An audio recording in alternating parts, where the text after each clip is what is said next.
everyone, this is Jennifer with Better Pretty Goods. Recently I had made a video on how to make some book covers out of brown paper bags, those brown paper grocery bags. So I showed you how to make that. It was quite easy. It was just 3 supplies. It was a brown paper bag, a pair of scissors, and a book. So I had recently, so let me just show you. This is the brown paper bag that was cut up. This is the book cover.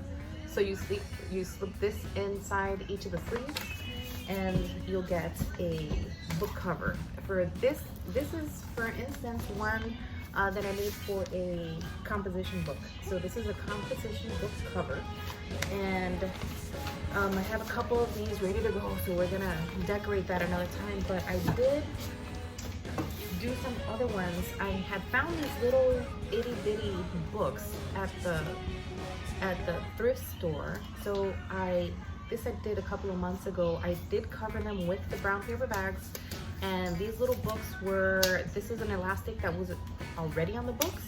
So I made the covers with the brown paper bags, and this one I actually had added a cute little detail of the handles. So with the other books, I had you remove the handle so that those covers didn't have handles. So this one has the option of you either keeping the handles or removing them. This is easily removed.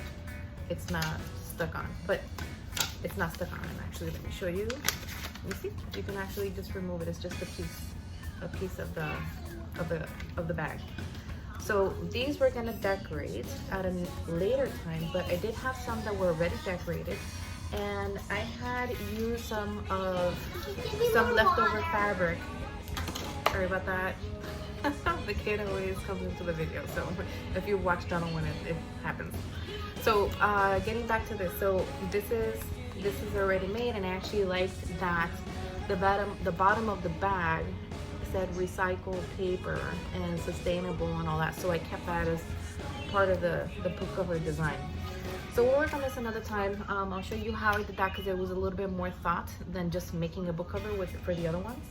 So yeah, I did have some fabric with some patterns on it that I thought would have been cute for these books, and it was just the beginning of the creative process and just me messing with how to make this and what would be a really good adhesive. So let's start with this one. This is a Minnie Mouse design that was actually one of my baby's shirts. So it had the little details. I just cut around it. It was just a raw cut.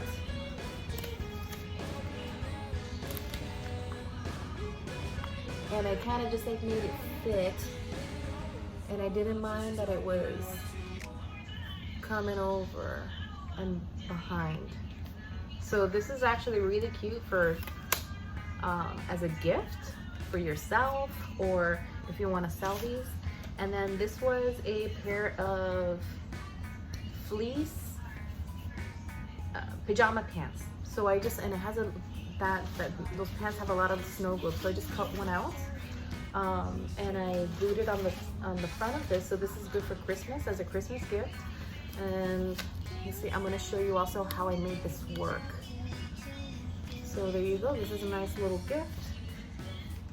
This was another little shirt. I think it was a pajama shirt that said love something, love to dream. Oh yeah, actually, love to stay up late. So this was the front of her shirt. It was just the front, and then I don't know what else I had, but you see how they just have it going over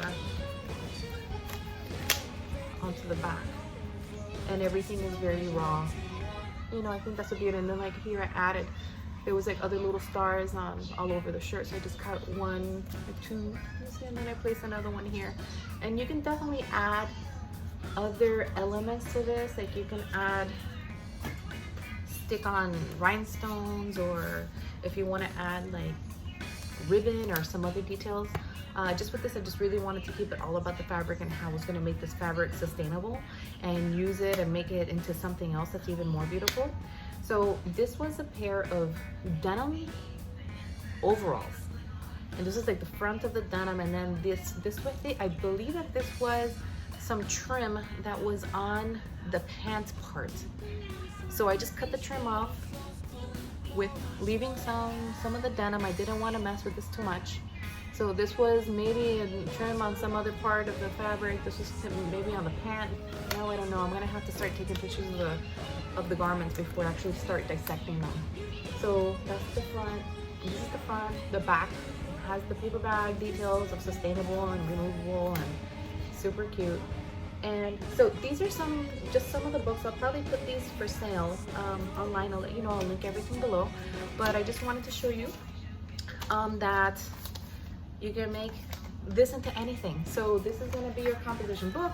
I've seen people make these into calendars, or you could write just notes on the front, or just keep it like this. I even use these covers to cover books from home, books that I have in my library that just didn't match my decor. You see how everything is kind of like creamy and browns, and I have these books that were all kinds of different colors, and I just didn't want them standing out so much. It looked like very cluttered. So I just made like my little stacks of books covered in my paper, and then just now everything looks uniform. It looks like it belongs together. And so it was fun to make, and so it's good for decoration. It's good for your books for school, to cover those plain old composition books if you don't want those composition books that are just like black and white. And then these other little funny ones that these other little funny ones that I found this in the thrift store. And then I just covered them. And let me show you what this was actually. So this is the cover. This is what this was. Whatever this is, Bing. I think it's Microsoft Bing. Oh, that's their internet, right? Their browser, I guess like a Google. So this is like a little book that I bought for 25 cents, and they had a dozen of them. And this was just gonna sit there. I knew that people weren't gonna, this is not cute. This is yellow, it's nasty. So I made this little cute cover to cover them, and look at that. This is super adorable. So there you go. So there you have some ideas you can work with, whenever you're in the thrift store. If you have something lying around that you just want to make into something else, easy. Just get a brown paper bag or anything. It could even be wrapping paper, or wrapping paper, or even if you have some of your kids' old projects that are pieces of paper and you can wrap the book around. That way you don't have so much stuff that you have to throw out. And if you have some kind of sentimental value to this drawing that your kid made, or even even that wrapping paper, maybe it was wrapping paper from a very special birthday and you just want to keep it. I know a lot of us take our time and we open that wrapping from those presents and we just keep that paper for something else. So yeah, it could be perfect for your books. And again, so my favorite part is using those brown paper bags because they're very thick. They'll last. They'll take a lot of wear and tear, and they're perfect for applying anything on it because it's because of what it's made of. So it'll take the adhesive and whatever you put on it. So, and it's paper bag. So then you can always if you don't like how it came out, you can always take it apart, do it again. And there you go. You have something else to work on that's actually kind of fun, and you could do it with the kids too. Yeah, so hopefully this inspired you to make something sustainable, something new. It gave you a little inspiration to do something with whatever you have laying around, with your books, and I'm sorry again, the kid, with whatever books you have laying around. If you have some design idea, some design problems, you can use this to make it all coordinated. So hopefully this gave you a little bit of inspiration to create something sustainable and something with whatever you have lying around with your brown paper bags. This is my favorite thing to work with. I use this for patterns, I use this to cover my books, I use this for everything. And share with me your thoughts and tell me if it is that I'm doing something wrong, or if you just have some ideas, or if you want to see me make something else with whatever I have laying around that's sustainable. And I'll be more than happy to make it. Please give me a thumbs up on the bottom and subscribe to my channel. Hit that notification button so that you're aware when I put out a new video, and you could follow along on whatever it is that I come up with on a whim. So thank you so much for watching, and be safe.